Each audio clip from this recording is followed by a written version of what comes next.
హనుమాన్ చాలీసాలో ఒక పంక్తి ఉంటుంది, అష్టసిద్ధి నవనిధికే దాత అని. ఇంత చిన్న లైన్ లో ఎంత పెద్ద అర్థం ఉందో మీకు తెలుసా? అవును, అష్టసిద్ధి అంటే 8 సిద్ధులు అనమాట. ఈ అష్టసిద్ధులను హనుమంతుడు గెలుచుకున్నాడు. సో ఈ అష్టసిద్ధులు చాలా పెద్ద కథ ఉంటుంది దీని గురించి. సో దీని గురించి ఆల్రెడీ నా ఛానల్లో వీడియో ఉంది, చూడండి. చాలా మంచి ఇన్ఫర్మేషన్ ఉంటుంది, సో అస్సలు మిస్ అవ్వకండి. ఆ తర్వాత అష్టసిద్ధి గురించి తెలుసుకున్నాం కదా. ఆ తర్వాత నవ్వనిధికే దాత అంటారు కదా. ఈ ఒక్క లైన్ లో మీకు కాస్తన్న అర్థం కావచ్చు. నవ్వ అంటే 9 రకాల నిధులను దానం చేస్తాడు అని. అవును, కానీ ఇలా 9 రకాల నిధులను దానం చేసి హనుమంతుడు అని సింపుల్ గా చెప్తే అది వివరంగా లేదు కదా. మనం అందుకోసం ఈ నవ్వనిధి ఏంటి, దీని గురించి ఏంటి అనేది ఇంకాస్త వివరంగా మనం క్లియర్ గా తెలుసుకుందాము. హనుమంతుడిని అష్టసిద్ధి నవనిధికే దాత అని పిలవడం వెనుక ఉన్న ప్రధాన అర్థం ఏంటంటే, ఆయన కేవలం ఈ శక్తులను కలిగిన వాడు మాత్రమే కాదు, తనను నమ్మిన భక్తులకు వీటిని ప్రసాదించగల సమర్థుడు అని అర్థం అన్నమాట. హనుమాన్ చాలీసాలోని ఈ చరణం ప్రకారం ఏంటంటే, సీతాదేవి హనుమంతుడిని సేవకు మెచ్చి లంకలో ఆయనకు ఒక వరం అయితే ఇస్తుంది. అదే అష్టసిద్ధి నవనిధికే దాత అని. అంటే ఎవరైతే రామభక్తులుగా ఉంటారో వారికి ఈ 8 సిద్ధులను 9 నిధులను ఇచ్చే శక్తి హనుమంతుడికి లభించిందనమాట. అయితే ఆల్రెడీ అష్టసిద్ధుల గురించి వీడియో నా ఛానల్లో ఉంది, నేను పిన్ కూడా చేస్తాను కామెంట్ లో, సో చూడండి. ఇప్పుడైతే ఈ వీడియోలో నవనిధుల గురించి తెలుసుకుందాము. అంటే 9 రకాల నిధుల గురించి తెలుసుకుందాము. ఫస్ట్ నిధి వచ్చేసి పద్మనిధి అన్నమాట. పద్మనిధి అంటే అర్థం ఏమిటో మీకు తెలుసా? సాత్విక గుణంతో కూడిన సంపద అని అర్థం అన్నమాట. దీని వల్ల వంశాభివృద్ధి, వెండి బంగారాల ప్రాప్తి కలుగుతుంది. సో ఈ పద్మనిధి కోసం హనుమంతుడిని పూజిస్తూ ఉంటారనమాట భక్తులు. అలాగే రెండవ నిధి వచ్చేసి మహాపద్మనిధి అనమాట.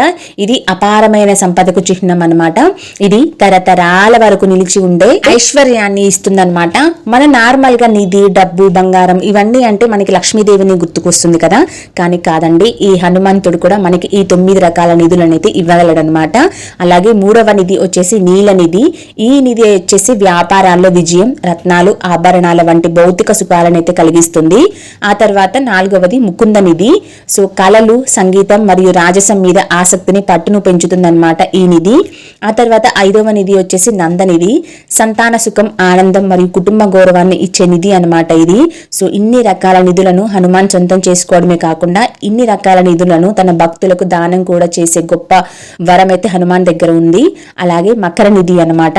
ఇది వచ్చేసి అస్త్రశస్త్ర విద్యలు, ధైర్యం మరియు శత్రువులపై విజయాన్ని ప్రసాదిస్తుంది అనమాట ఈ నిధి. ఆ తర్వాత కచ్చప నిధి. ఈ నిధి వచ్చేసి ఇది స్థిరాస్తుల కంటే భూమి, ఇల్లుకు సంబంధించిన సంపదను అయితే ఇస్తుంది. అలాగే శంఖ నిధి అనమాట 8వది. స్వయం ప్రాప్తి అంటే ఒక వ్యక్తి తన సొంత కష్టంతో సంపాదించుకునే గొప్ప కీర్తిని కూడా కలుగజేసే ఇంత శంఖ నిధి అనేది హనుమాన్ దగ్గర ఉంది. ఆ తర్వాత చివరి నిధి వచ్చేసి కర్వ నిధి అనమాట. ఇది లాస్ట్ నిధి. సో ఇది వచ్చేసి వినయం మరియు లోక జ్ఞానంతో కూడిన మిశ్రమ సంపద అనమాట. ఇలాంటి 9 రకాల నిధులను హనుమాన్ అయితే పొంది ఉన్నాడు. సో అలాగే లాస్ట్ కి దాత అంటే అష్టసిద్ధి నవనిధికే దాత అని చెప్పబడింది కదా. సో దాత అని ఎందుకు అన్నారంటే, సాధారణంగా ఏ దేవతలకైనా సిద్ధులు ఉంటే అవి వారి శక్తికి నిదర్శనం కదా, కానీ హనుమంతుడికి ప్రత్యేకత ఏంటంటే ఆయన దాత అనమాట.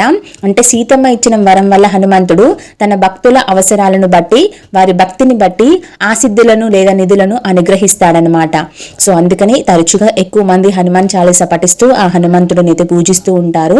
అలాగే హనుమంతుడు స్వయంగా ఏ సంపదను కూడా కోరుకోరు కదా, ఆయన కేవలం రామనామ స్మరణలోనే ఉంటారనమాట. అందుకే తన వద్ద ఉన్న ఈ అపారమైన శక్తులను భక్తులకు పంచే దాతగా ఆయననైతే కొలుస్తూ ఉంటారు. ఇప్పుడు మీకు క్లియర్ గా చెప్పాలంటే, అష్టసిద్ధులు ఆధ్యాత్మిక మరియు శరీర శక్తిని ఇస్తే, నవనిధులు భౌతికమైన సంపదను, సుఖ సంతోషాలను ఇస్తాయన్నమాట. అందుకని హనుమంతుడిని పూజించడం వల్ల ఈ రెండింటిని పొందవచ్చు అని భక్తులు నమ్ముతూ ఉంటారు. ఇప్పుడు మీకు అర్థమైంది కదా ఒక చిన్న పంక్తిలో ఎంతటి గూఢార్థమైన విషయాన్ని దాచిపెట్టారో. సో ఈ ఇన్ఫర్మేషన్ కనుక మీకు నచ్చినట్లయితే ఖచ్చితంగా ఇప్పుడు అష్టసిద్ధుల గురించి కూడా తెలుసుకోండి, నా ఛానల్లో ఉంది. అండ్ మీలో ఎవరైనా నా ఛానల్లోకి ఫస్ట్ టైం వచ్చినట్లయితే సబ్స్క్రైబ్ చేసుకోండి. Thank you for watching. And అలాగే హనుమాన్ చాలీసాలో ఒక్కొక్క స్తోత్రం గురించి కూడా నా నెక్స్ట్ వీడియోలో రాబోతూ ఉంటాయన్నమాట. సో గూఢార్థం లోపల ఏం దాగుంది అని చెప్పేసి, సో వాటిని కూడా మనం క్లియర్ గా తెలుసుకుందాము. ఏదో చదివామా అంటే పైన చదివేయడం కాదండి, మనం డీప్ గా అసలు ఆ శ్లోకం యొక్క అర్థం ఏంటి అని తెలుసుకుని పఠిస్తేనే మనకి ఎక్కువ ఫలితం ఉంటుంది కదా. సో మనం ఆ శ్లోకాల వెనుక దాగి ఉన్న గూఢార్థాలను అయితే తెలుసుకుందాము. సో వాటి కోసం నా ఛానల్ ని సబ్స్క్రైబ్ చేసుకుని నోటిఫికేషన్ బెల్ ఐకాన్ మీద క్లిక్ చేయండి. Thank you for watching.